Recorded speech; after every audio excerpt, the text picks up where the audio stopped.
Oke, kita mulai saja. Assalamualaikum warahmatullahi wabarakatuh.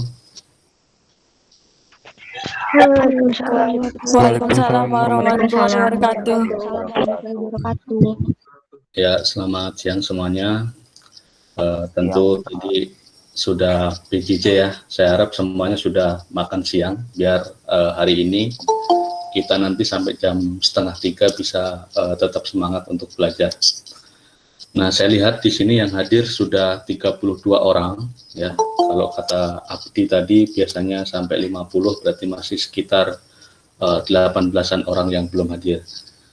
Nah, hari ini kita akan mencoba untuk membahas yang pertama, saya udah analisis dari soal-soal PHB kemarin.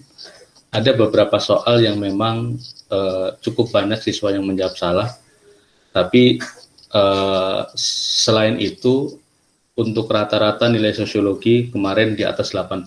Jadi saya anggap untuk materi sosiologi yang tentang permasalahan sosial ini tidak begitu mengalami kendala.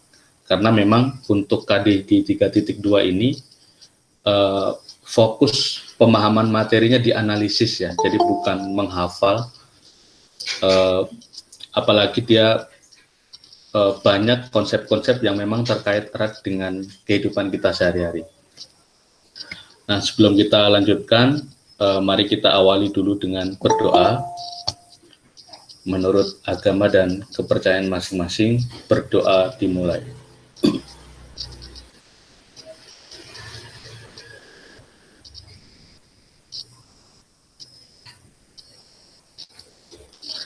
Ya, amin. Nah, silahkan isikan nama dan nomor absen serta kelasnya di kolom chat ya. Kolom chat nanti akan, karena ini direkam, nanti akan kelihatan siapa saja yang hadir pada pertemuan hari ini ya. Jadi silahkan kirimkan di kolom chat nama, nomor absennya berapa, serta kelasnya.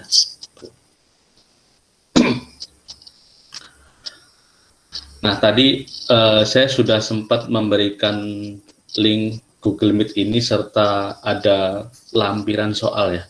Ada yang sudah membuka soalnya? Sudah, Pak. Sudah ya? Sudah, Pak. Oke, ada yang sudah, ada yang belum tentu. Nah, sudah mencoba untuk mengerjakan? Belum. Nah, belum. Hanya sebatas membuka ya. Oke, nanti kita akan membahas. Cuma seperti yang saya bilang tadi, kita akan mulai dulu dari pembahasan kita tentang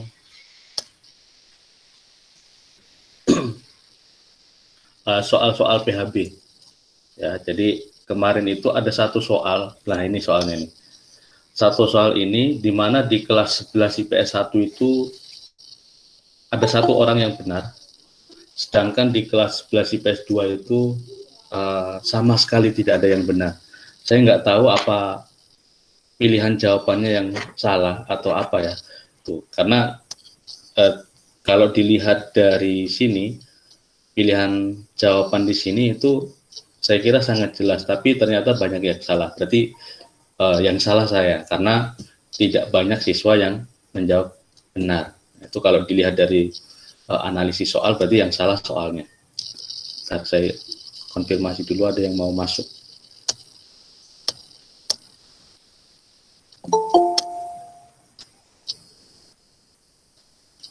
Sudah.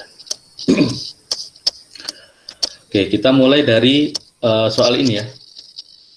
Perhatikan pernyataan berikut ini. Nah, 1, 2, 3, 4, 5, kalian bisa baca sendiri. Kelompok sosial di atas yang termasuk struktur masyarakat homogen ditunjukkan oleh nomor.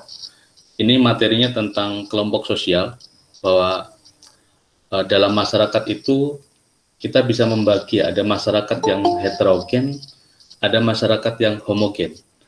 Masyarakat heterogen itu artinya masyarakat yang terdiri dari berbagai macam suku, agama, pekerjaan, termasuk di dalamnya ras dan lain sebagainya.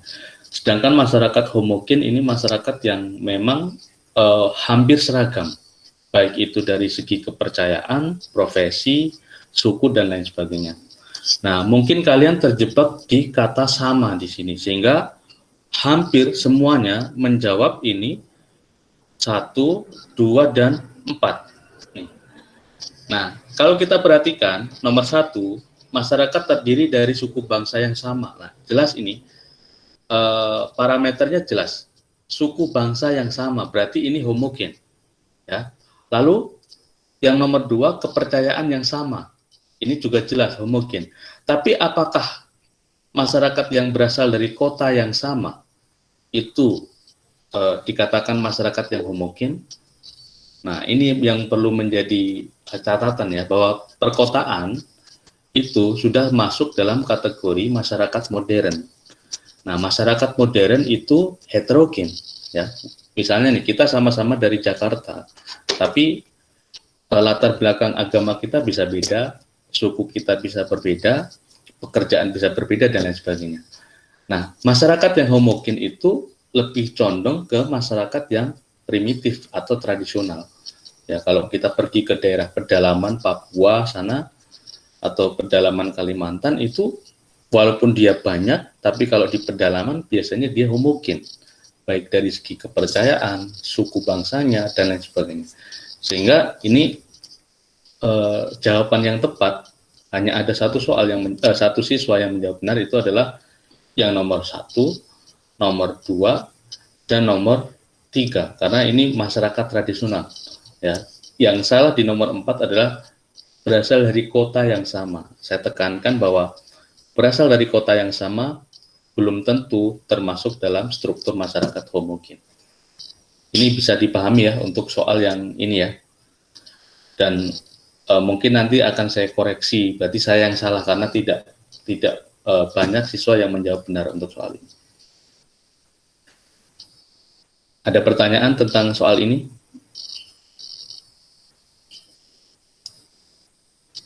Tidak ada?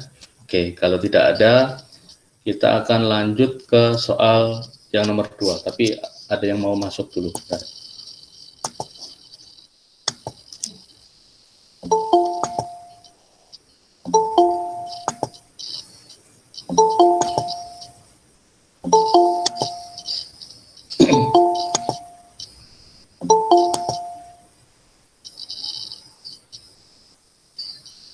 Sudah ya.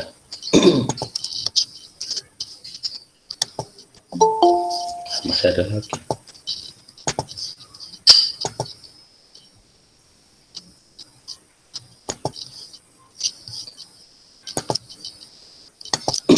Oke, kita menuju ke soal selanjutnya. Nah, ini soal yang juga ada beberapa yang salah ya, cukup banyak juga. Jadi persentase sebenarnya di bawah 75%. Artinya masih ada sekitar 1/4 siswa yang menjawab salah untuk soal ini. Nah, bunyi soalnya, penyimpangan menjadi kejahatan ketika, nah di sini berarti ada dua kata ya, ada penyimpangan, kejahatan. Yang perlu diketahui adalah tidak semua penyimpangan merupakan kejahatan, tapi semua kejahatan pasti termasuk penyimpangan. Ya, kenapa? Karena parameternya yang digunakan adalah kalau penyimpangan itu dia melanggar nilai dan norma. Tuh. Tapi kalau kejahatan yang dilanggar adalah hukum. Jadi norma yang memang ini norma hukum yang tertulis. Nih. Jadi ini bisa kita bedakan antara penyimpangan dan kejahatan. Nah, kalau pertanyaannya penyimpangan menjadi kejahatan, ketika seperti apa? Nah, berarti jelas jawabannya adalah yang E. Lembaga masyarakat menunjuk penyimpangan itu sebagai perilaku yang melanggar hukum atau undang-undang. Ya, jadi kriminalitas atau kejahatan yang pernah kita bahas ada beberapa tipe ya. Ada kriminalitas itu yang disebut dengan kejahatan kerah putih atau kejahatan yang dilakukan oleh orang-orang yang memiliki status sosial tinggi, korupsi, lalu ada gratifikasi, suap, itu kan termasuk pelanggaran terhadap norma hukum. Ada kejahatan kerah biru. Ya, kejahatan yang dilakukan oleh orang-orang yang status sosial rendah. Ya, misalnya pencurian, pembegalan itu termasuk dalam kejahatan kerah biru. Ada juga kejahatan terorganisir. Ya, kejahatan terorganisir itu jelas membutuhkan banyak pihak secara sistematis sudah disusun gitu ya. Pihak A punya peran apa, pihak B punya peran apa dan lain sebagainya. Dan sebagainya. Nah, itu termasuk ke dalam beberapa jenis kejahatan. Dan memang ini biasanya baik di kota besar ataupun di pedesaan, ini tetap semuanya ada kejahatan. Walaupun dari persentase yang ada pasti untuk kejahatan ini paling banyak juga di perkotaan daripada di pedesaan. Seperti itu. Jadi ini nomor 2 ini, jawaban yang tepat adalah yang E, karena kejahatan adalah tindakan yang melanggar hukum atau undang-undang. Nah, ini juga banyak yang salah ya, untuk soal terkait dengan ukuran kemiskinan. Nih, ya, banyak yang terjebak dari istilahnya itu, soalnya ini yang membandingkan bahwa seseorang yang memiliki taraf hidup di bawah standar maka disebut miskin. Nah, ini kita sepakat ya, pasti ya. Kalau taraf hidupnya di bawah standar, ini pasti disebut miskin karena otomatis dia tidak bisa mencukupi kebutuhan hidupnya secara layak. Namun, jika seseorang yang berada di atas standar dapat dikatakan tidak miskin. Nah, ukuran kemiskinan tersebut dilihat secara, nah, di sini adalah tentang bentuk-bentuk kemiskinan. Dimulai dari kemiskinan relatif, absolut, kultural, struktural, dan kalau kemiskinan psikologis nggak ada ya ini ya. Jadi kultural, struktural, absolut, relatif. Kemiskinan relatif itu diukur dari istilahnya kalau misalnya saya punya pendapatan 5 juta, saya hidup di lingkungan yang memang lingkungan mewah, saya bisa dikatakan di situ miskin gitu. Tapi ketika saya hidup di pedesaan, saya tidak dikatakan sebagai orang yang miskin, tapi gaya hidup saya sebenarnya sudah di atas standar. Nah, itu termasuk kemiskinan relatif. Ya, jadi ukurannya bukan standar atau garis kemiskinan. Tapi kalau diukur dari garis kemiskinan, misalnya Bank Dunia sudah menetapkan standarnya adalah 1,5 US dollar per hari. Nah, ketika orang itu mengeluarkan atau pendapatannya di bawah itu, maka disebut sebagai miskin absolut, karena pasti benar-benar kekurangan untuk mencukupi kebutuhan hidupnya secara layak. Jadi ini jawabannya bukan kemiskinan relatif, tetapi kemiskinan absolut. Ya, karena standarnya jelas, kalau dia taraf hidupnya di bawah standar disebut miskin, kalau di atas standar tidak miskin. Itu ukurannya adalah kemiskinan absolut. Nah, kalau kemiskinan struktural ini dikaitkan dengan akses yang tidak terjangkau atau fasilitas yang tidak memadai, pembangunan yang tidak merata, sehingga membuat orang-orang yang di daerah itu cukup kesulitan untuk keluar dari kemiskinan.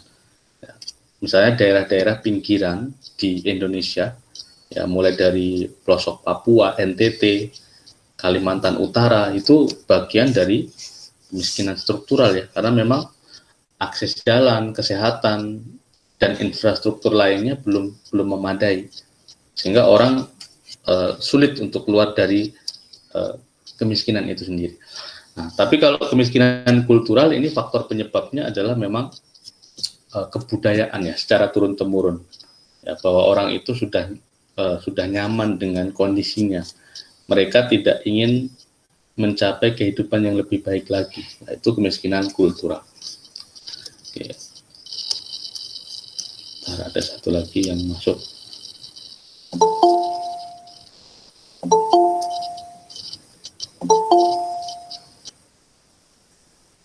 Oke, sudah ya. Oke, selanjutnya untuk Masih ada yang masuk nih.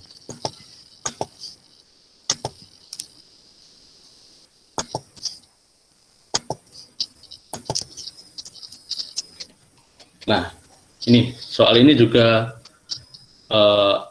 ada beberapa yang salah ya terkait dengan soal ini. Kita baca soalnya.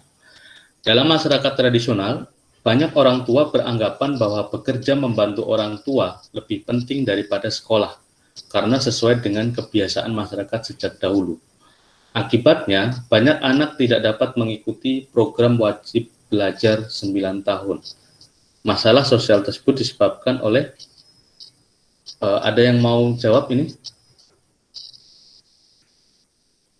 Silahkan siapa saja dari IPS 1 atau IPS 2 untuk soal ini.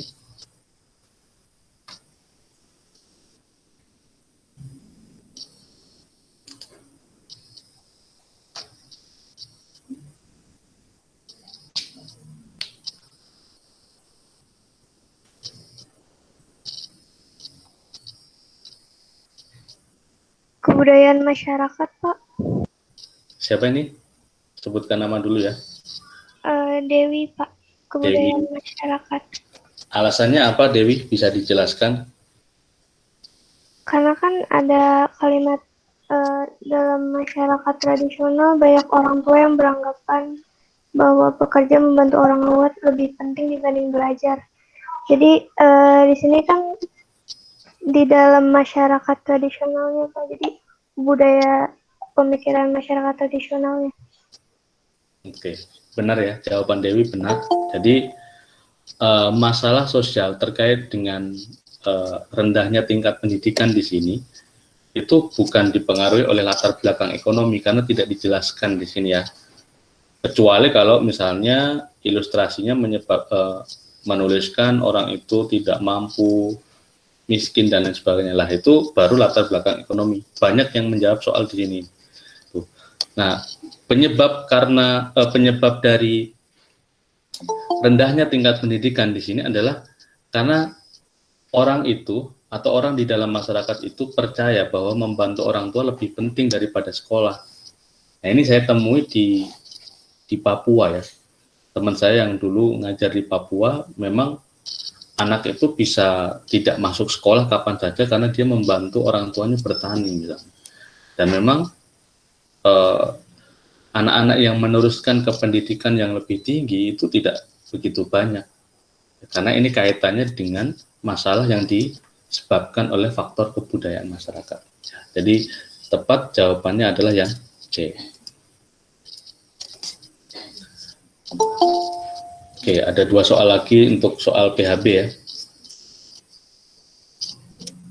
Nah, masih ada yang masuk nih ya.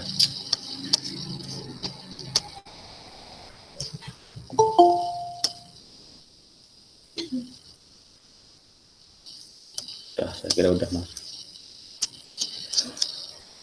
Nah, ini juga banyak yang salah. Masalah sosial yang disebabkan oleh faktor demografi ditunjukkan oleh angka. Nih, demografi itu terkait dengan aspek kependudukan. Ya, aspek kependudukan. Jadi misalnya kalau di Jakarta ini, masalah yang disebabkan oleh faktor demografi adalah banyak pemukiman kumuh. Ya, karena lahan yang terbatas, sementara jumlah penduduk tinggi.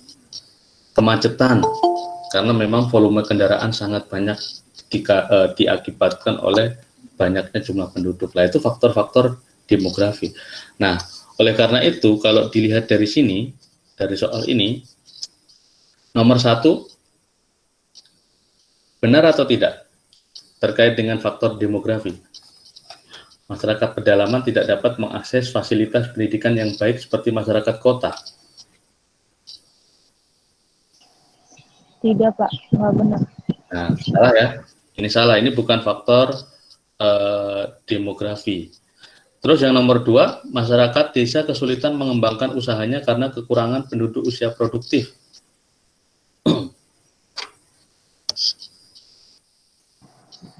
Iya, bisa. Ya. Ini benar ya. Kenapa? Karena memang banyak desa-desa di Indonesia yang ketika eh, orang itu sudah mencapai dewasa, sudah lulus sekolah, itu banyak yang pergi merantau. Nah, sehingga kalau banyak yang usia produktif ini merantau, yang ada di desa hanya orang-orang tua dan anak-anak gitu, sehingga kekurangan untuk sumber daya manusianya. Nah, itu termasuk juga faktor demografi. Jadi nomor 2 benar, nomor 1 salah. Nah, jelas saja nomor 1 salah, itu berarti A, C, dan B itu salah. Tuh, berarti nomor 2 benar. Nah, sehingga jawaban yang tepat adalah yang D. Berarti yang salah yang mana? Yang nomor 4. Kenapa? Karena kasus perampokan dan pembunuhan di daerah perkotaan meningkat. Ini tidak bisa dikaitkan langsung dengan faktor demografi. Tuh, ya. Jadi ini masih abu-abu di sini. Tapi kalau yang ini, yang nomor 5, banyak lahan pertanian dibuka menjadi perumahan. Nah, ini jelas, ya. Jadi semakin banyaknya penduduk, semakin menggeser areal untuk pertanian. Terus yang nomor 3 ini juga benar. Jadi jawabannya adalah yang D, 2, 3, dan 5.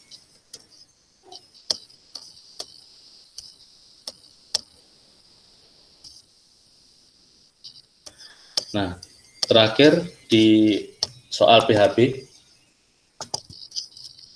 yang lainnya berarti persentase sebenarnya di atas 80%-an ya. Ini hanya saya ambil soal-soal yang memang kemarin persentase sebenarnya tidak terlalu tinggi. Oke, bunyi soalnya adalah anomic society adalah memudarnya nilai dan norma masyarakat sehingga terjadi ketidakjelasan antara nilai kebaikan dan keburukan. Akibatnya, segala sesuatu dilakukan hanya berdasarkan sudut pandang individu. Tindakan awal yang dapat dilakukan untuk meminimalisasi masalah tersebut adalah, oke, saya jelaskan dulu, anomi. Anomi itu adalah konsep yang pernah dikemukakan oleh Emil Durkheim, yang artinya adalah A itu tidak, dan nomos dalam bahasa Yunani itu artinya hukum. Jadi ketiadaan hukum atau ketiadaan norma. Jadi belum ada norma yang mengatur sehingga kondisinya itu bisa diperdebatkan. Saya ambil contoh misalnya, di medsos beberapa waktu yang lalu ribut tentang penggunaan istilah anjay misalnya. Banyak yang mengatakan, wah itu ketika diucapkan merendahkan martabat seseorang yang ditujukan. Oh itu bahasa kasar. Tapi di sisi yang lain mengatakan bahwa wah bukan, itu bahasa gaul. Itu bahasa keakraban justru. Nah, ini kan memang masih abu-abu ya. Ada orang yang mengatakan ini, bisa saja tersinggung ketika dikatakan itu. Ada orang yang justru senang karena wah ini udah akrab teman saya nih, gitu ya. Nah, hal-hal seperti itu memang menjadi kabur ya tentang mana yang baik, mana yang buruk, dan mana yang benar ini. Ya, karena memang belum ada norma yang mengatur gitu. Terus di masa pandemi ini, ya masa pandemi, misalnya nih, dulu yang namanya konser atau pengajuan akbar itu kan justru ditunggu-tunggu masyarakat ya. Tapi kalau sekarang dilakukan, nah itu kan jadi tindak pidana. Ya, dan sementara masyarakat masih kabur nih antara itu baik atau buruk nih, misalnya terkait dengan ceramah keagamaan mengumpulkan banyak massa di masa pandemi. Tujuannya baik, tapi caranya bisa menjadi buruk, bisa menjadi tindak pidana. Nah, itu situasi yang anomi. Jadi sesuatu yang memang antara baik dan buruk itu masih belum jelas, masih belum ada norma yang mengatur. Nah, sehingga tindakan yang awal yang dapat kita lakukan untuk meminimalisir masalah itu agar tidak meluas. Nah, jelas di sini menaati dan tidak melakukan tindakan yang melanggar nilai dan norma. Kemarin cukup banyak yang menjawab yang A ini, membentuk polisi adat untuk menjaga kelangsungan nilai dan norma masyarakat. Polisi adat itu hanya ada di Bali ya. Kalau kalian pergi ke Bali, di sana itu ada dalam tanda kutip polisi adat. Namanya apa itu? Saya lupa itu. Kalau kalian pergi ke Bali, kan setiap desa itu bisa menjadi desa wisata dan itu ada polisi adatnya. Tapi ini tidak terkait dengan soal ini, tidak bisa dikaitkan langsung. Tuh. Karena memang untuk menjaga keberlangsungan nilai dan norma itu tidak hanya memerlukan polisi, tetapi semuanya, kita semua sebagai masyarakat. Sehingga jawaban yang tepat adalah yang D. Nah, ini soal-soal di PHB kemarin yang memang masih banyak siswa yang menjawab salah.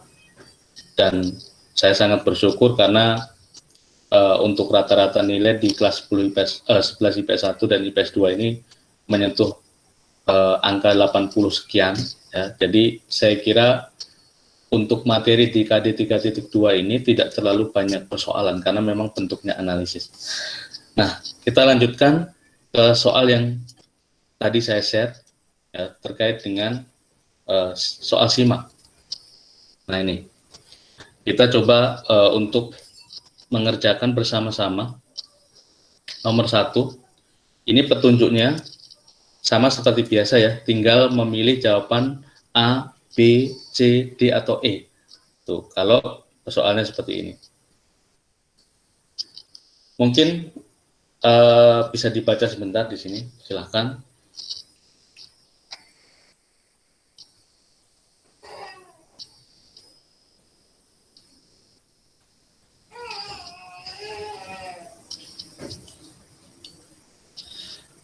Kalau sudah membaca dan tahu jawabannya, silahkan sebutkan namanya, jawabannya apa.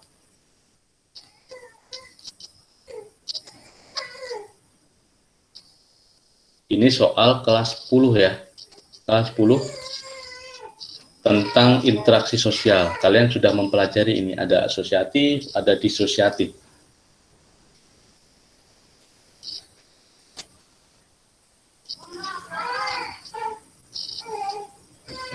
Siapa yang jawab, Pak?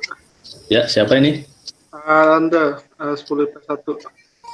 11. 11 maksudnya. Ya, silakan. Yang C. Coba dijelaskan, Randra ya?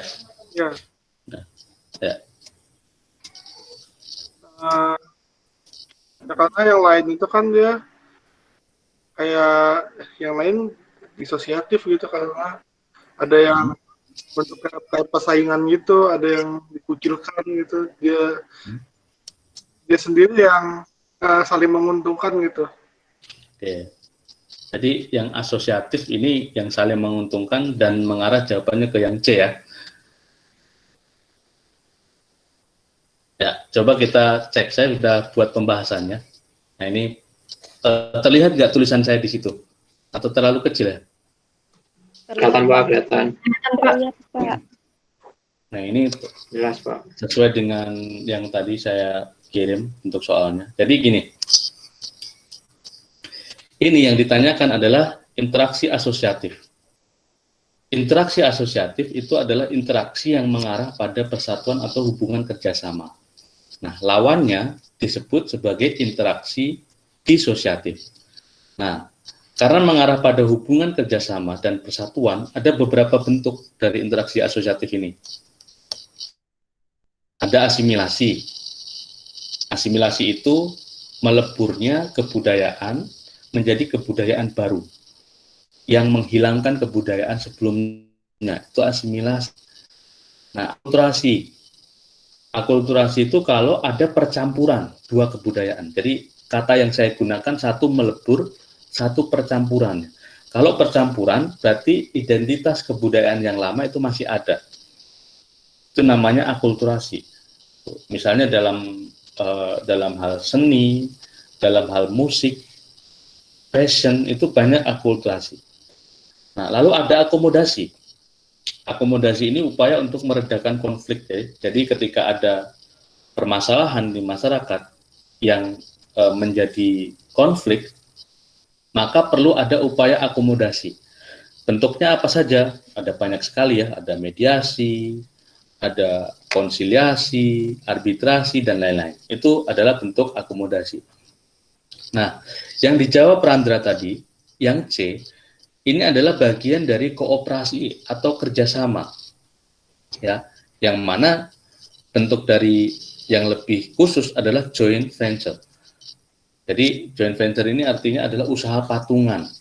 ketika ingin melakukan suatu proyek, lalu pembiayaan yang dilakukan bersama, cara mengerjakan proyek itu bersama, namanya adalah joint venture. Tuh. Nah, sedangkan yang lain, misalnya yang A, kartel dagang yang dilakukan oleh perusahaan besar dalam industri. Kartel dagang itu kan ada indikasi monopoli, penguasaan oleh satu produsen besar, ya, yang menguasai apa istilahnya pasar, gitu. Itu namanya kartel. Dalam hal tertentu, misalnya kayak listrik, kayak minyak bumi, itu memang diperlukan monopoli ya, tapi kalau misalnya hal-hal lain, nah itu tentu tidak bagus. Contohnya kayak misal Grab sama Gojek misalnya, dia jadi satu gitu, merger gitu. Nah itu nanti tidak bagus juga. Kalau usaha tidak ada pesaingnya itu tidak bagus, karena dapat mengindikasikan nanti terjadi monopoli. Nah itu berarti bukan asosiatif karena tidak ada kerjasama. Lalu yang B ini dikucilkan, itu bagian dari kontravensi. Ya, kontravensi itu bentuk dari disosiatif, ada persaingan, lalu ada kontravensi, lalu ada konflik. Kontravensi itu persaingan tapi secara tidak sehat gitu. Ya, ingin menjatuhkan lawan, menggosipkan, menyebarkan desas-desus, ya, menyebarkan rahasia, berkhianat, itu bagian dari kontravensi. Itu bagian dari interaksi disosiatif. Nah, kalau yang D ini contoh dari kompetisi atau persaingan tadi. Dan kompetisi ini juga masuk dalam kajian disosiatif. Dan yang E ini juga ada indikasi terjadinya konflik. Sehingga benar kata Randra tadi ya, bahwa untuk nomor 1 ini jawabannya adalah yang C. Ada pertanyaan di sini? Sudah Pak, jelas. Jelas ya? Oke. Nah, selanjutnya. Nomor 2.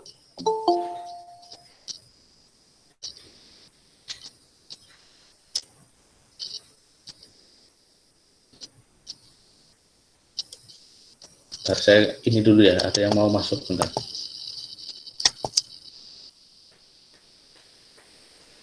Sudah.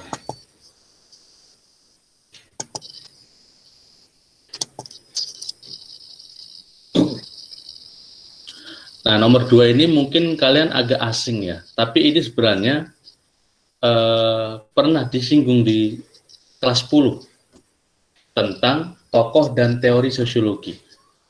Nah, pasti kalau saya tanya siapa tokoh sosiologi yang kalian kenal, kebanyakan pasti Auguste Comte, karena beliau adalah orang yang pertama kali mengenalkan istilah sosiologi, maka disebut bapak sosiologi, gitu ya.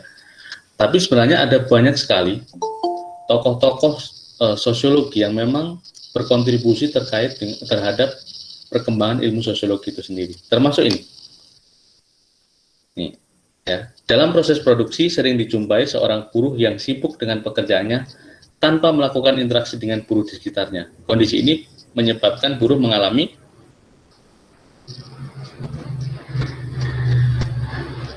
ada yang bisa menjawab?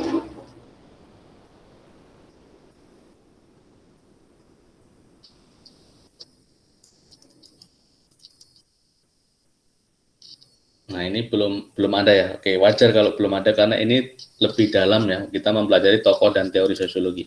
Nah, pembahasannya di sini. Ini adalah bagian dari teorinya Karl Marx. Ya, Karl Marx itu pencetus dari Marxisme ya, yang nanti akan menjadi sosialis. Nah, Karl Marx sendiri dia punya teori tentang perjuangan kelas. Jadi dia membagi, dulu itu ada yang namanya kelas bourgeois atau para pemilik modal, dan kelas proletar atau orang-orang yang memang tidak memiliki modal atau tidak memiliki alat produksi. Nah, ini terjadi ketika memang industrialisasi itu mulai muncul. Ya, kan salah satu perkembangan sosiologi itu dipengaruhi oleh revolusi industri ya. Nah, semua pasti wah, kalau ada revolusi industri, pasti semuanya akan tambah maju nih. Tetapi di sisi yang lain, kita bisa saksikan bahwa selain produksi semakin cepat, tetapi ada banyak sekali persoalan. Ya. Yang disoroti oleh Karl Marx adalah eksploitasi kaum buruh atau kaum proletar ini oleh kelas borjuis. Sehingga saat itu buruh diberikan beban kerja yang tinggi, ya, tapi upahnya tidak memadai. Nah, dia harus lembur, ya, jam istirahatnya sangat sedikit, bahkan sulit sekali untuk meminta cuti, izin, dan dia sebenarnya tidak mengerti apa yang dia kerjakan gitu, karena dalam pabrik itu kan ada spesialisasi ya. Jadi ketika buruh ditempatkan di situ, dia tidak akan mengerti proses selanjutnya. Nah, menurut Karl Marx, situasi yang demikian itu namanya adalah alienasi. Ya, alienasi itu proses menuju keterasingan. Jadi buruh terasing dengan dirinya sendiri, buruh terasing dengan temannya karena dia fokus bekerja, bahkan buruh terasing dengan hasil produksinya sendiri. Ya, saya pernah menonton film, ada di situ membahas bahwa sepatu Adidas yang harganya sekian juta, misalnya saya taruh 1,5 juta. Upah buruh untuk membuatnya itu hanya 5.000 perak. Ya. Karena kan produksinya massal ya. Jadi 5.000 perak, tapi harga sepatunya bisa jutaan kalau yang asli itu. Nah, di sini yang disoroti Karl Marx tentang buruh dieksploitasi. Nah, maka menurut Karl Marx nantinya masyarakat kapitalis ini dia akan digantikan dengan masyarakat sosialis. Jadi hierarki yang paling tinggi menurut Karl Marx itu adalah masyarakat sosialis, ya, di mana alat-alat produksi itu adalah milik bersama, bukan dikuasai oleh segelintir orang. Sehingga dia mempunyai teori tentang sejarah perjuangan kelas. Sehingga jawabannya adalah yang B, alienasi. Nah, kalau yang ini, false consciousness ini adalah kesadaran palsu. Ini bukan dari Karl Marx, tapi ada tokoh teori sosiologi lainnya yang mengatakan ada kesadaran palsu. Perjuangan kelas ini nama teorinya, ya, jadi teori perjuangan kelas. Nah, kalau stereotip pekerjaan itu dari kata stereotip artinya kan penilaian terhadap suatu hal hanya berdasarkan persepsi, ya, tapi itu bisa baik atau bisa buruk gitu. Itu namanya stereotip. Misalnya kalau perempuan yang kerjanya di kafe, wah ini pasti perempuan nggak benar, misalnya ya, contoh. Atau perempuan yang kerja di hiburan malam, wah ini kurang benar, dan itu kan termasuk stereotip ya, hanya berdasarkan persepsi dengan cara menggeneralisasi pandangan orang-orang. Nah, kalau konformitas itu justru dia kebalikan dari perilaku menyimpang. Ya, jadi kalau perilaku menyimpang itu namanya non-konformitas, kalau konformitas ini kebalikannya. Berarti konformitas artinya perilaku individu di mana dia menyesuaikan diri terhadap norma-norma yang berlaku di masyarakat. Jadi kalau kita hidup di Jakarta lalu kita mengikuti aturan yang ada di Jakarta, berarti kita berperilaku konformitas. Tapi kalau kita melanggar aturan yang sudah ditetapkan, berarti non-konformitas. Seperti itu. Ada pertanyaan di sini, nomor 2?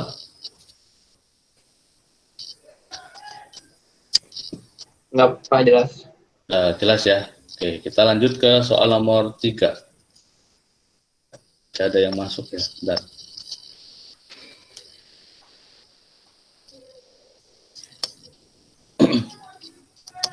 Nah, nomor 3. Nilai dan norma sosial yang berlaku di lingkungan masyarakat wajib dipatuhi oleh semua warga. Hal ini dikarenakan nilai dan norma digunakan oleh individu sebagai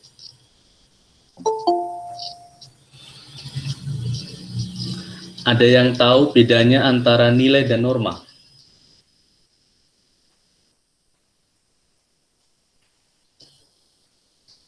Ini juga sudah dipelajari sebenarnya. Nilai, norma. Apa bedanya? Ada yang tahu?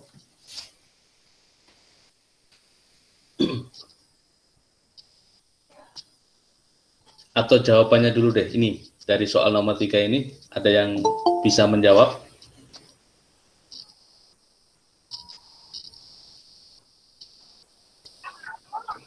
Jawabannya A, bukan Pak. Siapa ini? Zahra, Pak. Zahra. A. Kenapa Zahra jawab A?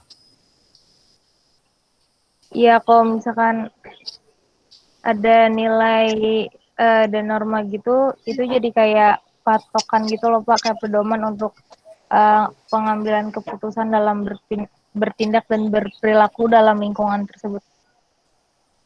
Oke. Ada yang lain? Selain Zahra? Ini menjawab salah tidak masalah ya. Jadi nggak usah takut untuk menyampaikan pendapat. Namanya kita juga belajar gitu. Saya pun juga belajar di sini. Nah, oke. Jadi kita bedakan dulu ya, apa itu nilai, apa itu norma. Nilai itu adalah terkait dengan ukuran ya atau standar tentang suatu hal yang baik atau benar yang diinginkan, yang dicita-citakan oleh masyarakat, yang itu masih dalam kerangka abstrak, itu namanya nilai. Tuh. Sedangkan norma itu suatu ketentuan baik tertulis ataupun tidak tertulis yang mengatur tingkah laku individu. Jadi norma dia sifatnya lebih konkret karena dia merupakan perwujudan dari nilai. Nah, jadi ada perbedaan, tetapi antara nilai dan norma itu istilahnya saling mempengaruhi. Nah, kalau misalnya jawabannya Zahra tadi, pertimbangan pengambilan keputusan dalam bertindak, memang ini pilihan jawabannya agak abu-abu ya. Ini soal SIMAK UI, ya. Jadi pertimbangan pengambilan keputusan dan berperilaku. Kalau yang D aturan dalam. Jadi ini pilihan jawabannya antara A dan D. Tuh. Tapi kalau yang A ini hanya mengarah pada nilai. Tuh. Jadi fungsi dari nilai itu pertimbangan untuk mengambil keputusan. Misalnya gini, ada uang yang tergeletak di kelas, ya 100.000 misalnya. Sedangkan di kelas itu tidak ada orang gitu, selain kita sendiri. Nah, pasti diri kita ketika melihat uang itu kan pasti di pikiran kita kan pasti apa ya istilahnya, diambil tidak ya ini ya duitnya ya. Kalau diambil mau dikemanakan ya, atau saya mau ambil sendiri, atau saya laporkan ke guru, atau seperti apa. Nah, tentu orang itu dalam membuat keputusan dipengaruhi oleh nilai-nilai yang ada di dalam dirinya. Kalau orang itu religius, dipengaruhi oleh faktor agama, wah ini harus saya kembalikan nih. Karena dalam ajaran agama, kita diajarkan untuk jujur misalnya. Nah itu lebih ke nilai. Ya, jadi pertimbangan pengambilan keputusan, karena sifatnya abstrak. Gitu. Tapi kalau di sini ada norma, ya wajib dipatuhi. Nah, kalau sudah wajib dipatuhi, itu bagian dari norma. Sehingga ini lebih kepada yang D, aturan. Ya, karena kalau nilai itu bukan wajib dipatuhi ya, karena dia setiap individu punya nilai yang berbeda dengan individu yang lain.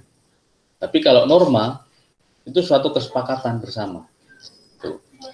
Sehingga dalam hal ini saya menuliskan nilai dan norma berkembang di masyarakat melalui proses interaksi dan sosialisasi. Ya, ini bukan warisan ya, bukan warisan turun-temurun, tapi memang dihasilkan dari interaksi dan sosialisasi, sehingga menjadi kesepakatan bersama tentang suatu hal yang ideal di masyarakat. Nah, agar tidak menjadi orang yang menyimpang di masyarakat, maka tiap individu menggunakan nilai dan norma sebagai aturan untuk berperilaku. Jadi jawaban Zahra tadi sebenarnya benar juga, cuma kalau kita harus memilih, karena di sini tidak hanya dikaitkan dengan nilai saja, tetapi ada norma, maka norma lebih kepada aturan dalam bersikap dan berperilaku. Itu ya. Jadi untuk nomor 3, jawaban yang tepat adalah yang D. Nah, selanjutnya nomor 4. ini juga saya kira ini soal yang cukup sulit ini ya, tidak dipelajari juga di SMA. Makanya kalau soal-soal yang untuk seleksi, baik itu SBMPTN, SIMAK, itu memang soal-soalnya banyak yang tidak dipelajari di sekolah, dan kita harus banyak membaca di situ. Seperti soal nomor 4 ini soal asli SIMAK UI tahun 2017.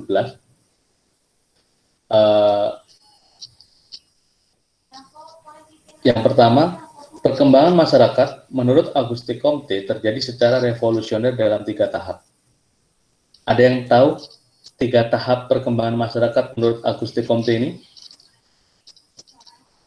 Sudah lupa ya, ini juga di kelas 10 dulu. Saya yakin Bulis juga pernah mengajarkan ini. Jadi ada 3 tahap perkembangan masyarakat menurut Auguste Comte. Nah, sedangkan pertanyaan di soalnya adalah yang ditanyakan menurut Karl Marx. Nah, berarti kita harus lihat di sini. Auguste Comte itu membagi tahap perkembangan masyarakat menjadi 3. Ya, yang paling awal itu namanya tahap teologis. Tahap teologis itu tahap di mana manusia tuh masih belum mengenal Tuhannya. Istilahnya dia masih menganggap bahwa semua kejadian yang ada di dunia ini itu adalah sesuatu yang sifatnya adikodrati gitu ya. Sesuatu yang di luar kekuasaan manusia. Tuh. Nah, dia mulai berkembang menjadi tahap metafisik. Sudah mempercayai bahwa setiap benda itu memiliki hal-hal gaib, itu tahap-tahap metafisik. Sehingga orang mulai menyembah pohon, dia mulai menggunakan benda-benda tertentu yang dianggap keramat, itu tahap-tahap metafisik. Ya. Nah, sedangkan tahap manusia modern yang sudah berpikir secara rasional, itu namanya tahap positivis. Nah, jadi tahap positivis itu ketika masyarakat sudah menggunakan rujukan ilmu pengetahuan untuk memecahkan persoalan sehari-hari. Jadi memang dia sudah rasional, tidak berdasarkan tadi yang percaya terhadap hal gaib dan lain sebagainya. Nah, itu menurut Auguste Comte. Nah, sementara menurut Karl Marx, seperti yang saya katakan di awal, Karl Marx itu membagi tahap perkembangan masyarakat menjadi 5 ya, di mana ini ada prosesnya. Jadi kalau dibuat secara hierarki, masyarakat sosialis ini menuju masyarakat yang tahap paling akhir. Nah, diawali dari tahap primitif komunal. Jadi primitif komunal ini paling awal, jadi alat produksinya masih sederhana, milik bersama. Lalu ada berkembang menjadi tahap perbudakan. Nah, kalau tahap perbudakan sudah ada hubungan antara pemilik modal dengan pekerja ya. Jadi orang dipekerjakan oleh orang yang punya modal atau alat produksi. Berkembang menjadi masyarakat yang feodal. Jadi alat-alat produksi ini dikuasai oleh para bangsawan. Jadi tanah itu dikuasai oleh bangsawan, itu tahap pada masyarakat feodal. Lalu berkembang ke masyarakat kapitalis. Nah, ini yang disoroti Karl Marx yang banyak bermasalah di tahap masyarakat kapitalis. Nah, di mana di sini ada kaum kapitalis, ada buruh. Dan di masyarakat kapitalis ini, seperti video yang pernah saya sampaikan di pembelajaran ya, sekian orang di Indonesia, kekayaannya itu hampir sama dengan jutaan orang di Indonesia. Jadi masyarakat yang memang ini ada kesenjangan yang luar biasa. Nah, sehingga masyarakat, menurut Karl Marx, masyarakat yang paling ideal itu adalah masyarakat sosialis, ya, di mana ketimpangan tidak tinggi, alat-alat produksi itu didasarkan atas milik bersama. Bedanya dengan yang primitif komunal, kalau ini masih sederhana, kalau ini sudah modern. Nah, sehingga kalau kita lihat dari urutan-urutan ini, dari primitif, perbudakan, feodal, kapitalis, sosialis, ini tahap mengikuti garis lurus atau linear. Ya, jadi perkembangannya selalu naik. Sehingga disebut berjalan secara linear atau mengikuti garis lurus, karena menurut Karl Marx semua masyarakat itu akan menuju masyarakat sosialis, walaupun sampai saat ini belum banyak yang terbukti seperti itu. Bentar, saya ada yang mau masuk nih ya.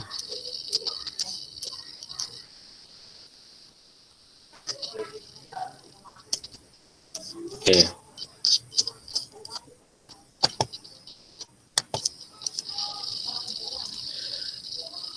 Ya, jadi kalau dilihat dari pilihan jawaban, gradual itu bertahap, berangsur-angsur, transformatif itu berubah-ubah. Jadi berubah-ubah itu polanya tidak jelas. Tuh. Lalu revolusioner itu cepat. Lalu fluktuatif itu naik turun, jadi tidak pasti. Nah, sedangkan yang linear adalah mengikuti garis lurus. Ini nanti kalian akan pelajari di kelas 12 tentang salah satu teori dari perubahan sosial. Jadi ada teori linear, ada teori siklus. Kalau linear itu berarti masyarakatnya berkembangnya menuju ke tahap yang paling modern.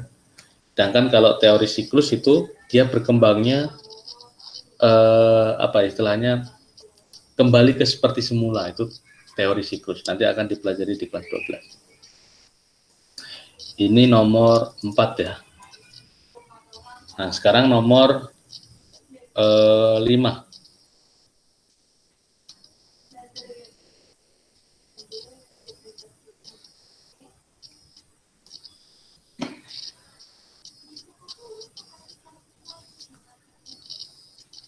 Silakan yang mau menjawab soal nomor 5. Ini sudah dibahas tadi. Ini ada contohnya ya. Ada contohnya terkait dengan etnis Jawa dan etnis Batak di sini. Tapi ini hanya contoh.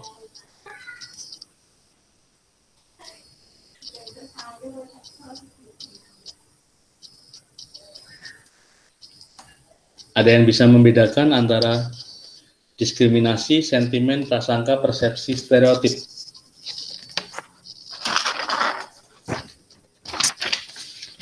Atau saya tunjuk ya ini ya.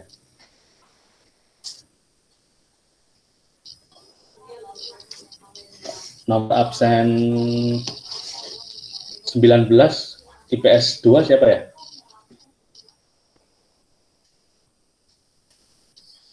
Absen 19, IPS 2.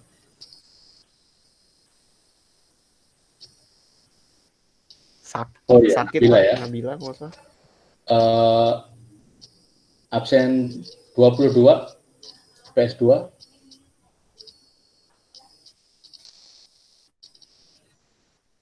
Ya Pak, saya 22 ya Pak. Siapa ini 22? Rania Pak. Rania ya, silakan nih, Rania. Bedanya diskriminasi gitu-gitu ya Pak? Ya, ini jawabannya dulu deh. Kalau kira-kira menurut Rania ini jawabannya apa ya? Bentar ya Pak, baca dulu. Ya.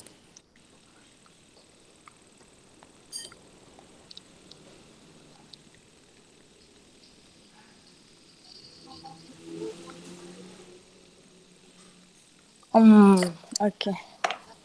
Mungkin ya Pak, saya takut salah sih, Ya. tapi Nggak apa-apa, ya silakan. bisa jadi persepsi kali ya Pak? Persepsi. Iya kayaknya deh Pak. Soalnya kan kayak itu pandangan mereka kalau misalnya etnis Jawa dipandang nggak cepat mengambil keputusan dalam pekerjaan, terus namun lemah lembut. Nah kalau misalnya etnis Batak dikenalnya dengan sifat tegas, keras, kayak gitu kan Pak. Jadi kayak persepsi nggak sih Pak? Atau stereotip ya Pak? Ya, antara persepsi dan stereotip ya. Iya Oke. Pak. Ya, soalnya menurut Rania saya catat tuh antara persepsi dan stereotip. Iya. Ya. Kalau dari PS1 nomor absen 22 siapa?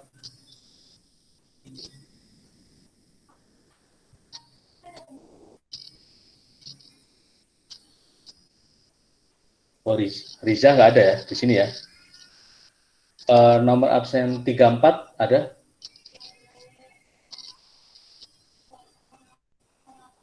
Nggak ada juga. 27. Ya, Pak. PS1 nomor 27. Siapa ini? Nurliza, Pak. Ya, silakan. Perbedaannya ya, Pak? Iya. Jawabannya dulu ya. Kalau menurut Nurliza apa nih jawabannya? Sebentar ya, Pak. Ya.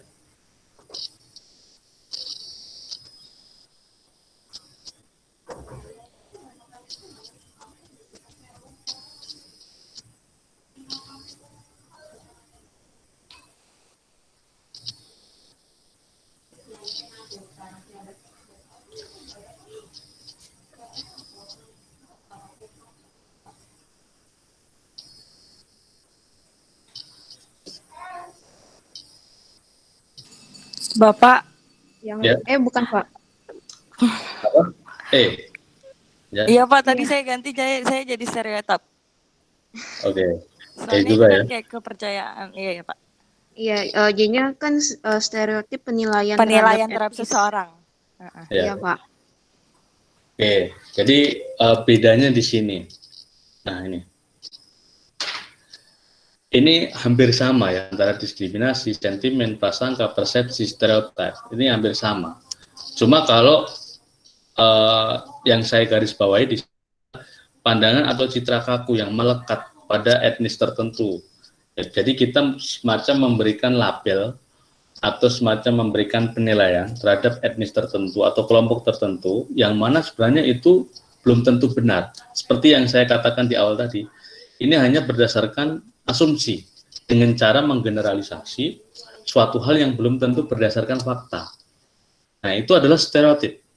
Ya, stereotip. Nah, bedanya dengan prasangka apa? Kalau prasangka itu pasti sesuatu yang tidak baik. Ya, jadi anggapan atau penilaian kita pasti terhadap sesuatu itu yang tidak baik, itu namanya prasangka. Tapi kalau stereotip, ini bisa baik, bisa buruk. Ya, misalnya kalau kita bicara stereotip tentang bule gitu ya, wah pasti bule itu semuanya kaya-kaya nih. Gak mungkin lah bule miskin misalnya. Tapi ternyata di negaranya banyak juga yang bule-bule termasuk orang miskin. Itu kan bagian dari stereotip, ya. Atau kita mengatakan bahwa etnis ini dia pelit misalnya, atau etnis ini dia saya mau katakan takut ini menjadi suatu hal yang sensitif ya. Tapi istilahnya kalian pasti tahu lah, kita mengatakan bahwa suatu hal ini kadang baik, kadang suatu hal ini buruk. Nah, itu termasuk dalam stereotip. Nah, kalau persepsi ya hampir sama sih, cuma ini bukan dalam rangka untuk melihat ini. Kalau persepsi ini kan dia lebih umum ya, tanggapan langsung terhadap suatu hal, itu namanya persepsi. Bagaimana pandangan Anda terhadap, nah itu namanya persepsi. Nah, kalau sentimen ini agak pandangan tapi kurang senang, tidak senang terhadap satu hal, itu namanya sentimen. Sedangkan kalau diskriminasi ini artinya membeda-bedakan. Nah, etnik di sini itu kita sama artikan dengan suku bangsa. Sehingga Jawa, Batak ini termasuk dalam suku bangsa. Jadi jawabannya adalah yang E.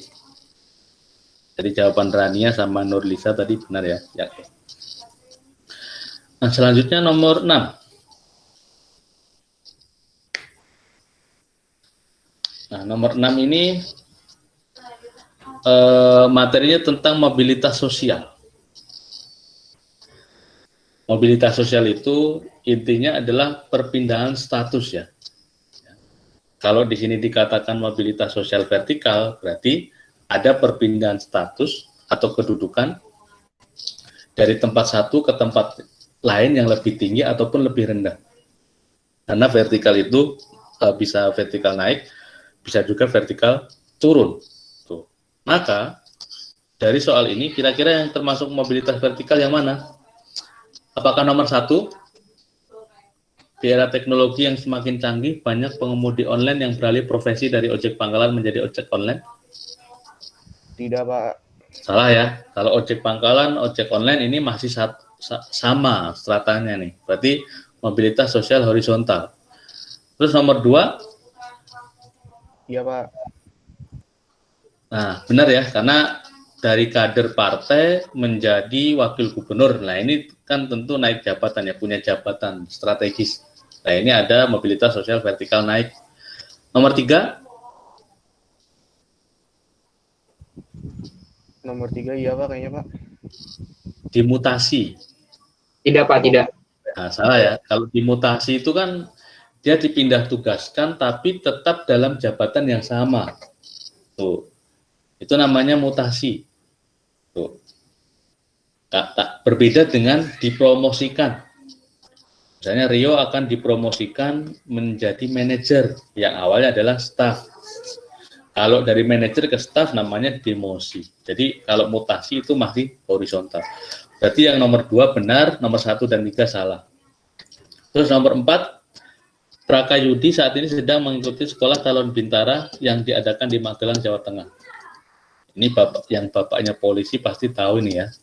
Yang nomor 4, ini juga benar, mobilitas vertikal. Ya, jadi yang nomor 5 juga salah. Kenapa? Karena Pak Ramlan seorang guru ekonomi di SMK 26 yang juga mengajar di SMK 27, sama-sama guru ekonomi, hanya beda sekolah.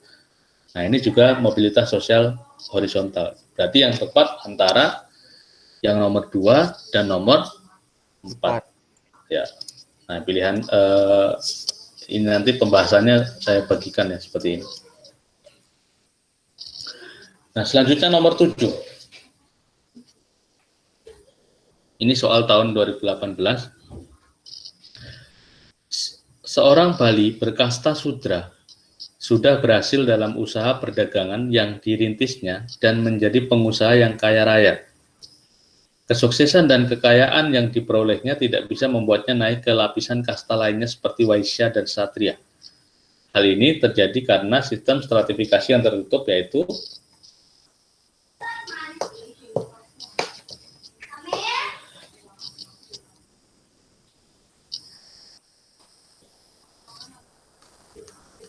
ini kata kuncinya adalah stratifikasi tertutup. Ya, jadi yang namanya stratifikasi itu kan pasti ada pembedaan berdasarkan tingkatan. Ada kelas atas, kelas bawah, itu namanya stratifikasi. Nah, kalau dalam kasta itu juga ada tingkatannya. Ya, dimulai dari kasta Brahmana, Satria, Waisya, Sudra, itu kan tingkatan ya, tingkatan. Nah, dalam sistem kasta, sifat stratifikasinya tertutup. Nah, contohnya seperti ini. Tertutup itu artinya membatasi kemungkinan berpindahnya seseorang untuk bisa naik ke lapisan berikutnya atau turun ke lapisan berikutnya. Sehingga gambarnya, ini saya kutip dari bukunya Suryono Sukanto, kalau stratifikasi tertutup gambarnya seperti ini. Ada garis pemisah yang tegas. Dan tanda panahnya ini hanya berkutat di lapisannya saja. Ya, jadi walaupun kaya, yang sudra tadi tidak bisa naik ke kasta yang lebih tinggi. Walaupun mungkin yang kasta sudra lebih kaya daripada kasta yang di atasnya, seperti itu. Sehingga di sini kenapa dikatakan stratifikasi tertutup? Karena hanya diperoleh melalui keturunan dan berlaku seumur hidup. Itu namanya sistem stratifikasi tertutup. Berbeda dengan stratifikasi terbuka. Kalau stratifikasi terbuka, dia memungkinkan untuk bisa berpindah lapisan, baik ke atas ataupun ke bawah. Dalam masyarakat modern, misalnya dalam perusahaan itu ya, dari awalnya staff bisa jadi manajer, ya bisa jadi tidak menutup kemungkinan jadi direktur misalnya. Itu stratifikasinya terbuka. Tuh. Jadi kalau tertutup, contohnya adalah kasta, termasuk juga dalam masyarakat yang feodal, itu stratifikasi tertutup. Apakah ada pertanyaan di sini? Nomor 7? Jelas, Pak. Jelas ya? Jelas, Pak. Ya.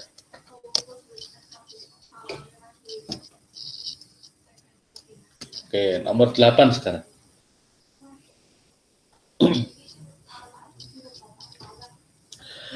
Kajian diferensiasi sosial di Indonesia secara empiris dikonsentrasikan pada beberapa tujuan berikut kecuali.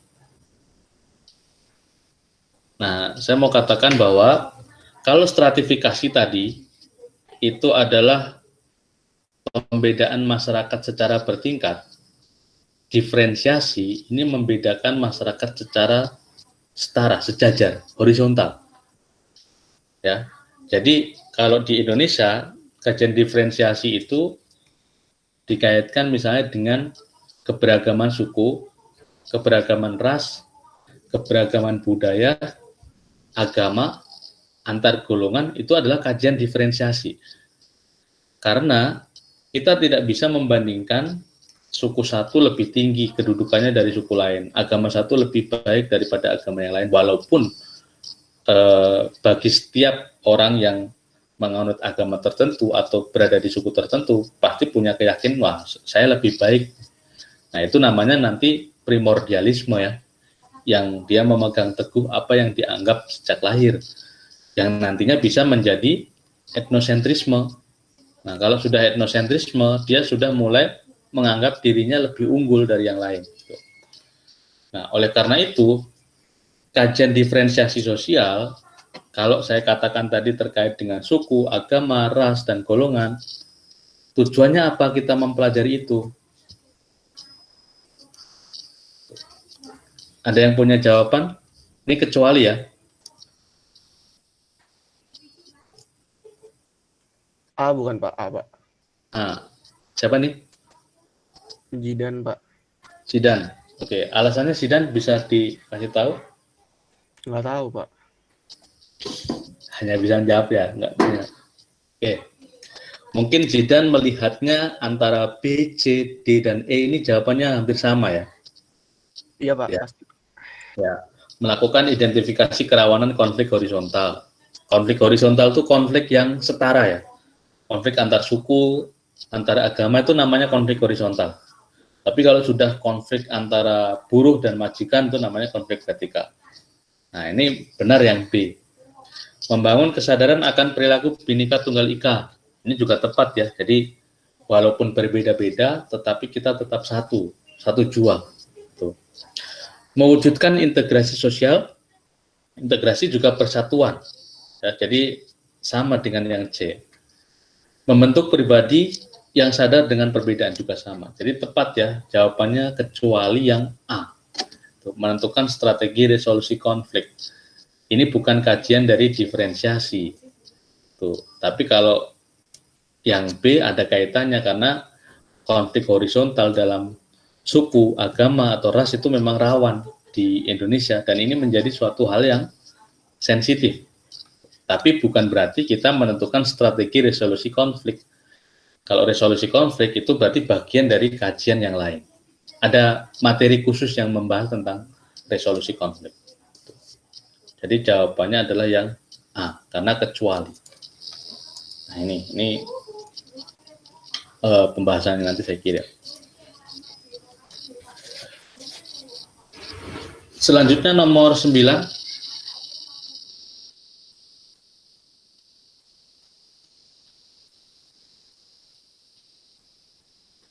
Nah, silakan dibaca dulu soalnya.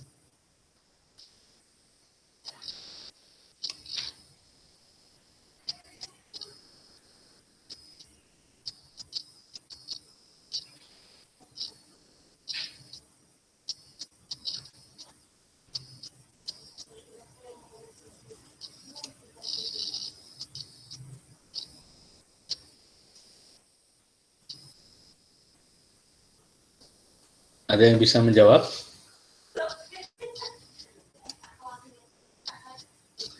Ini kuncinya di dehumanisasi. Ya. Jadi coba kita. Itu apaan Pak? Dehumanisasi itu Pak? Jadi gini, dehumanisasi itu intinya adalah nilai-nilai kemanusiaan itu semakin menurun. Contohnya gini, kan ini dikaitkan dengan gejala globalisasi ya. Globalisasi itu kan unsur-unsur yang ada di dunia itu bisa masuk dengan mudahnya ke dalam setiap negara. Misalnya di Indonesia, kita awalnya adalah negara yang memang sangat memegang teguh budaya ketimuran. Tapi dengan berkembangnya internet, membuat dunia ini tanpa sekat. Nah, jadi globalisasi itu faktor pengaruh utamanya adalah internet. Nah, karena tanpa sekat, pengaruh dari negara-negara lain, dari negara barat itu sangat mudah masuk. Gitu. Ya, sehingga yang masuk apa saja? Westernisasi. Ada proses pembaratan. Ya, jadi banyak gaya hidup masyarakat yang kebarat-baratan, dimulai dari segala aspek ya, termasuk biasanya sebagian besar dilakukan oleh remaja. Termasuk juga sekularisasi. Kan kita tahu ya bahwa orang Barat itu sebagian banyak juga yang sekuler. Ya. Jadi dia tidak terlalu memikirkan atau dia memisahkan antara agama dengan kehidupan dunia. Gitu. Itu ciri orang sekuler. Sehingga nanti bisa menjadi agnostik atau memang dia ateis. Nah, hal itu banyak yang mulai masuk ke dalam masyarakat kita. Ya, jadi kalau dilihat di kota-kota besar tuh yang religius juga banyak, yang memang dia sekuler juga banyak. Termasuk juga hedonis. Ya, jadi mementingkan kesenangan duniawi. Bisa kita lihat dari tayangan-tayangan televisi ataupun YouTube, banyak yang seperti itu. Nah, jika dikaitkan dengan soal ini, jadi gejala globalisasi yang membawa pengaruh tadi yang saya katakan ada westernisasi, sekularisasi, hedonisme, termasuk materialisme, itu akan mempengaruhi kearifan lokal. Jadi kearifan lokal itu memang nilai norma yang kita peguh dan menjadi ciri khas dari suatu bangsa. Jadi kalau bangsa Indonesia kan pasti setiap suku punya kearifan lokal masing-masing ya. Nah, karena bercampurnya unsur-unsur barat itu, maka lambat laun kearifan lokal ini mulai terkikis. Ya, sehingga manusia yang ada di dalamnya kita semacam kehilangan jati diri. Kita menjadi individualis, kita menjadi materialistis, menjadi semakin hedonis, dan nilai-nilai lokal justru semakin luntur. Seberapa banyak orang yang masih menonton pertunjukan-pertunjukan lokal, tapi kalau mengikuti pertunjukan luar, hip-hop, dan lain sebagainya, semakin banyak sekarang, karena tadi pengaruh globalisasi. Sehingga dehumanisasi itu bisa diartikan sebagai menurunnya nilai-nilai kebaikan. Ya, yang kita dulunya masih memegang erat kearifan lokal, karena terpengaruh oleh gejala globalisasi tadi, semakin menurun nilai-nilai kebaikan dan kemanusiaan. Contoh nyatanya apa? Ya tadi, individualis, hedonis, sekuler, dan lain sebagainya. Termasuk juga budaya barat ini membawa modernisasi. Membawa modernisasi yang juga dalam hal ini, dalam proses industri, ini juga mengikis nilai-nilai kemanusiaan, karena yang awalnya dari gotong royong, semuanya digantikan dengan teknologi. Ya kan? Dulu waktu kecil saya masih menjumpai banyak hal, membangun rumah, tidak membayar tukang, masih menggunakan gotong royong. Tapi sekarang ini semuanya individualis ya, memang semuanya butuh kehidupannya sangat berubah total gitu. Sehingga bisa dikatakan di sini jawaban yang tepat adalah yang B tadi. Ya, semakin lemahnya nilai kemanusiaan karena tergantikan dengan mesin berteknologi tinggi. Karena memang globalisasi ini salah satunya adalah membawa modernisasi. Karena sumber dari modernisasi ini kan dari barat ya. Sehingga jawabannya adalah yang B kalau dikaitkan dengan soal. Karena kata kuncinya adalah dehumanisasi. Ada pertanyaan? Ini? Lanjut, Pak. Lanjut ya. Apa lanjut, Pak? Ya. Nah, sekarang kita masuk ke soal benar salah ya, soal seperti ini. Bukan benar, sebab akibat ya. Cara menjawabnya ini petunjuk pengerjaan soalnya. Jadi ada saya kasih tahu dulu, yang di atas ini adalah pernyataan, yang di bawah ini adalah alasan. Pernyataan, alasan dipisahkan oleh sebab di sini. Nah, jika pernyataan benar, alasan benar, dan keduanya menunjukkan hubungan sebab akibat, maka jawabannya A. Kalau benar-benar tetapi antara pernyataan dan alasan tadi tidak menunjukkan hubungan sebab akibat, jawabannya yang B. Kalau benar salah, C. Kalau salah benar, D. Kalau salah-salah, E. Nah, ini ini petunjuk paten ya dalam soal-soal mandiri, ini petunjuk paten. Biasanya kalau masih pakai paper ini diberikan di awal itu. Di petunjuk pengerjaan soal ada tipe soal 1, 2, dan 3. Nah, sehingga untuk menjawab soal seperti ini, kalian harus menentukan dulu pernyataan ini benar, alasan ini benar atau salah. Kalau sudah ditentukan benar salahnya baru bisa kita jawab. Nah, sekarang ini materi kelas 10 tentang penelitian sosial. Masih hangat ya, karena baru semester 2 kalian mempelajari ini. Kita tentukan dulu, pernyataan ini benar atau salah.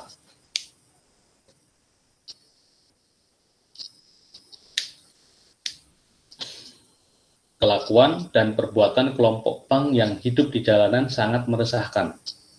Tim sosiologi bermaksud melakukan penelitian dengan teknik pengamatan terlibat. Masih ingat kan beberapa teknik pengumpulan data? Ada wawancara, angket, observasi, dokumentasi, studi kepustakaan, itu kan teknik-teknik pengumpulan data ya.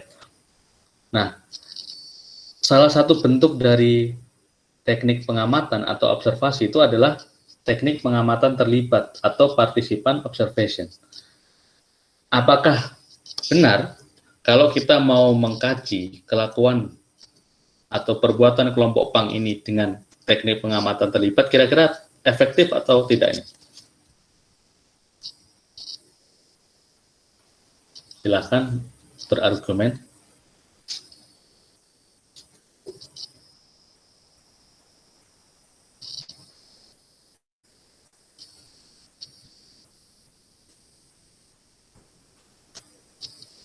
Masa perlu ditunjuk nih ya? Harusnya ini baru kemarin dipelajari.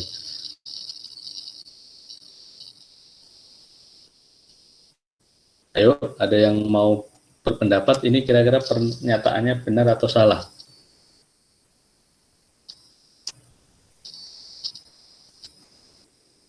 Kalau tidak, berarti saya acak lagi ya. Ada pengacak nomor di sini. Ahmader, ada nggak Ahmader di sini? Ahmader Fahrulki.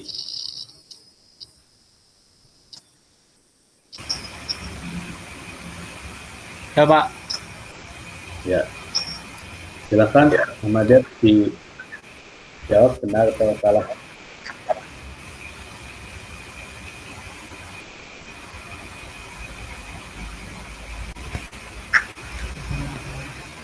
Bentar ya Pak.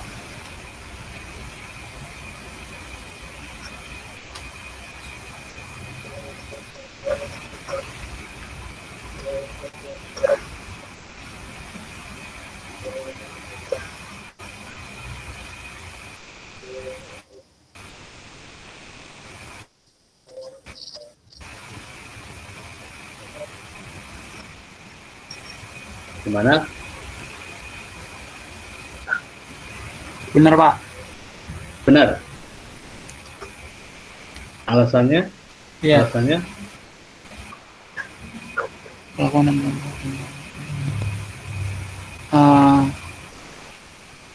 karena kalau kelompok punk itu biasanya kayak buat rusuh gitu di jalanan, terus kayak ganggu-ganggu orang gitu Pak. Kaitannya sama teknik pengamatan terlibat?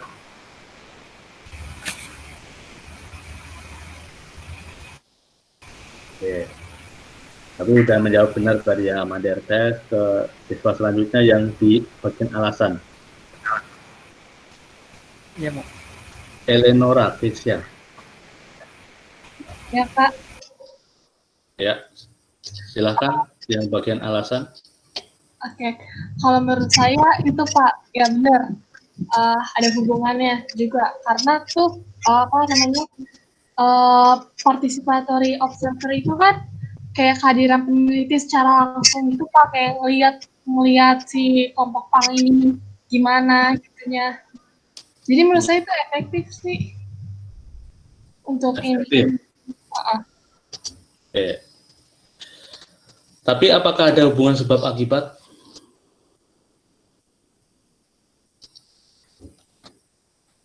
Ayo, ini yang susah adalah mengatakan ini berhubungan sebab akibat atau tidak, walaupun sama-sama membahas observasi partisipasi. Jadi gini ya, teknik pengumpulan data itu ada banyak sekali. Nih, saya langsung aja, tapi jawaban Kesha benar, tapi untuk jawaban yang asli, keduanya tidak berhubungan sebab akibat. Nih, walaupun sama-sama membahas tentang observasi partisipasi. Kenapa? Ini, saya katakan ya, bahwa participant observation adalah peneliti berbaur dengan objek penelitiannya. Benar yang dikatakan Kesha tadi. Jadi, kalau kita ingin mendapatkan data secara otentik, ya, secara otentik atau asli, benar-benar kita dapatkan secara langsung di lapangan, bukan menggunakan referensi sekunder. Memang kita harus melakukan observasi partisipasi. Dan observasi partisipasi ini kita terjun langsung ke objek penelitian kita secara alamiah. Jadi mereka sebenarnya tidak tahu sedang diteliti, itu namanya observasi partisipasi. Nah, bagaimana kalau tahu mereka sedang diobservasi? Nah, itu nanti jadi mereka akan menyesuaikan dengan keinginan kita. Makanya kelemahan dari observasi partisipasi adalah ketika si objek penelitian ini tahu sedang diobservasi, dia akan menyesuaikan dengan keinginan si peneliti. Sehingga kita perlu menjaga kerahasiaan dan pintar-pintar agar dia tidak tahu bahwa kita sebenarnya sedang observasi. Nah, lalu alasannya benar, observasi partisipasi merupakan teknik pengumpulan data dengan pendekatan kualitatif. Ada dua jenis pendekatan penelitian. Ada pendekatan kualitatif, ada pendekatan kuantitatif. Perbedaannya adalah kalau pendekatan kualitatif itu menekankan pada kualitas dan kedalaman data. Sedangkan kalau kuantitatif ini menekankan pada jumlah data, dan biasanya penelitian dengan pendekatan kuantitatif itu diolah secara statistik. Contohnya apa? Survei.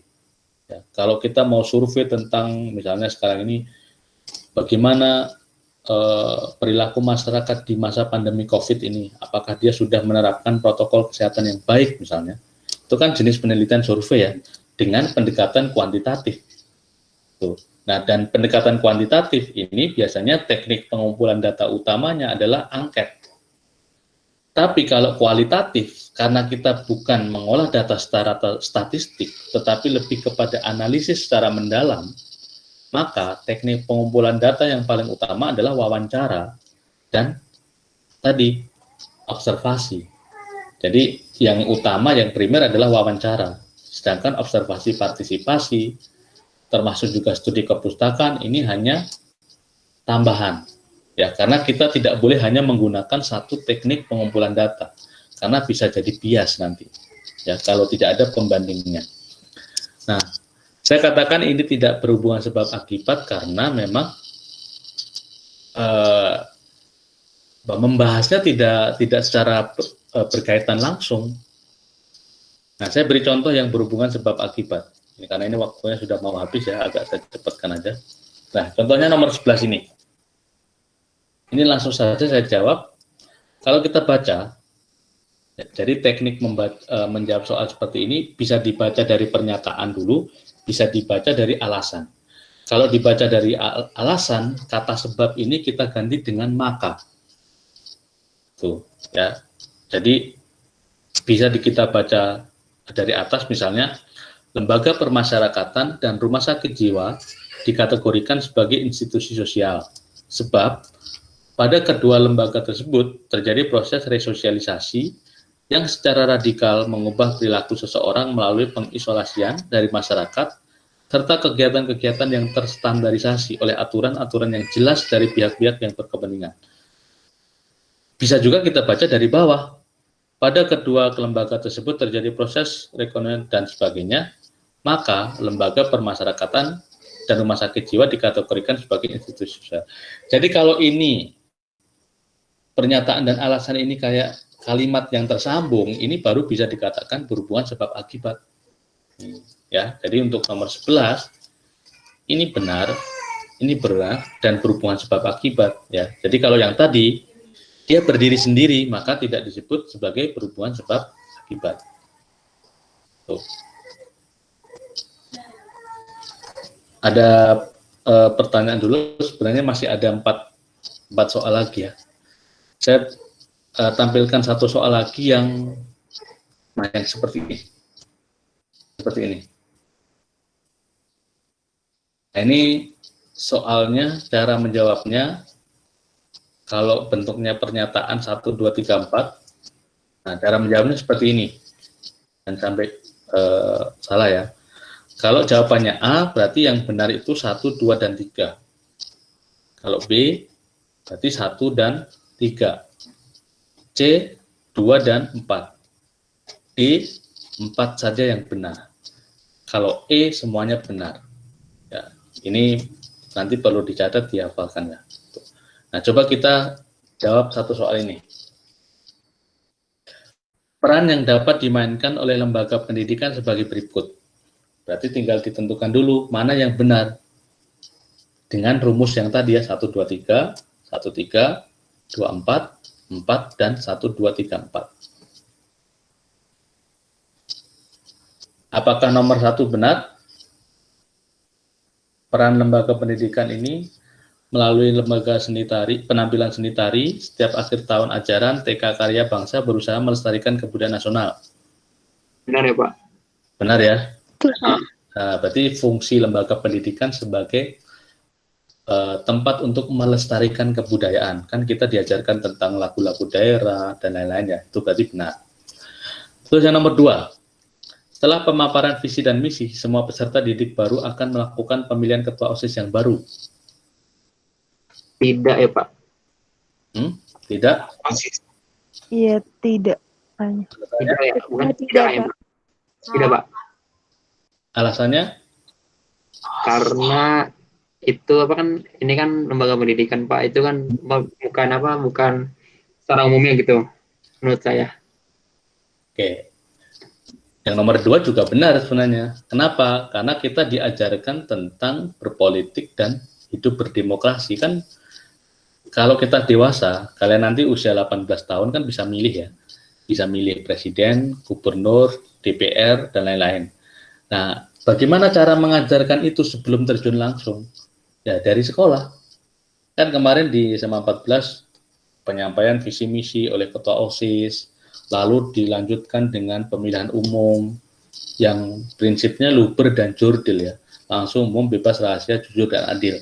Nah, itu harus terpenuhi, dan itu fungsi lembaga pendidikan dalam kaitannya dengan pengajaran pendidikan politik dan demokrasi. Nah, ini juga benar. Tuh. Terus yang nomor 3, karena kenakalan yang dilakukannya, seorang peserta didik dipanggil oleh guru konseling untuk diberikan pengarahan.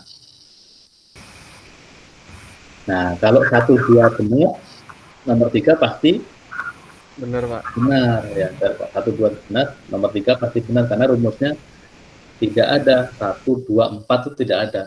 Pasti 1, 2, 3 benar.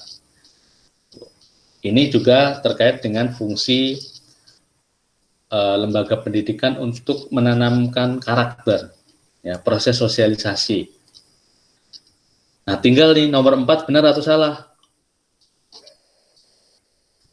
Kan ada 1, 2, 3, ada 1, 2, 3, 4 ya, ada 2 kemungkinan berarti. Benar Pak. Benar? Benar Pak. Benar, Pak. Ya, benar juga ya. Ya. Nah, ini juga benar ya. Jadi yang nomor 4 itu memberikan bekal dalam memenuhi kebutuhan hidup. Tuh. Jadi kayak anak SMK kan diajarkan keterampilan ya. Dengan keterampilan itu kan dia bisa hidup dari itu. Dia bisa mencari pekerjaan dari situ. Misalnya kalau jurusan teknik mesin, dia bisa buka bengkel. Nah, itu kan memberi bekal dalam memenuhi kebutuhan hidup. Nah, yang saya katakan tadi, yang kita bahas tadi, ini adalah fungsi nyata atau fungsi manifest. Jadi fungsi yang memang diharapkan dari lembaga pendidikan. Tapi sebenarnya ada fungsi laten. Fungsi laten itu fungsi tersembunyi yang kita semua menyadari, tapi itu ada, cuma tidak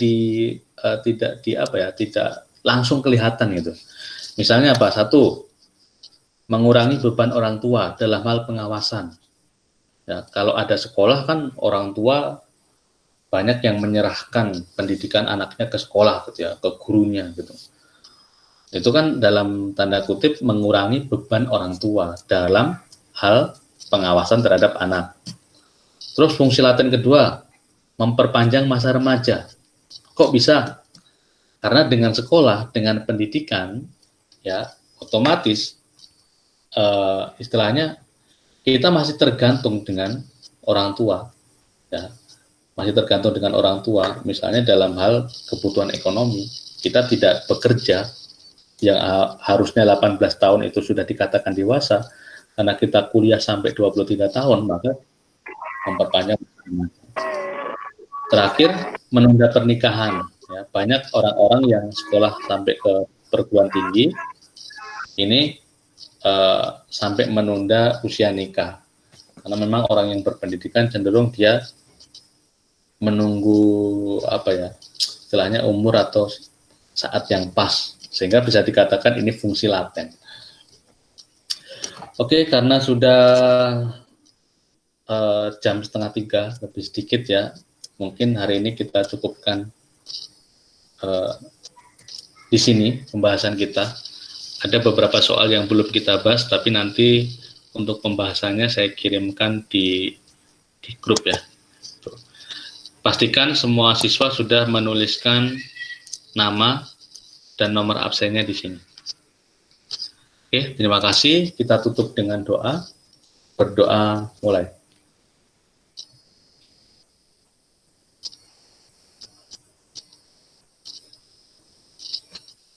Ya, cukup. Sekian pembahasan dari saya. Terima kasih sudah mau berpartisipasi dalam diskusi. Wassalamualaikum warahmatullahi wabarakatuh. Waalaikumsalam warahmatullahi wabarakatuh. Makasih, Pak. Makasih, Pak. Makasih, Pak. Ya, sama-sama. Makasih, Pak. Makasih, Pak.